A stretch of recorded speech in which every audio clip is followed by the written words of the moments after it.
Maraming henerasyon na rin ang gumamit ng ampalaya o bitter gourd na kilala rin sa tawag na bitter melon bilang tradisyonal na herbal medicine dahil subok nang nakabubuti ito sa napakaraming sakit tulad ng anemia, mga problema sa atay at iba pa.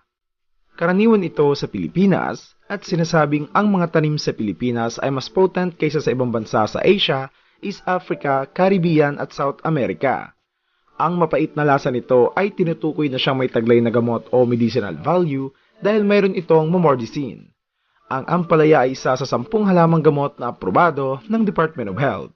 Narito ang 10 benepisyo sa kalusugan ng ampalaya. Number 1. Gastrointestinal problems.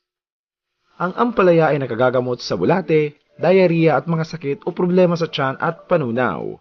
Ang buto at dahon ng ampalaya ay kinakatas at iniinom araw-araw, 1 kutsara hanggang 3 sa bawat araw lamang. Ampalaya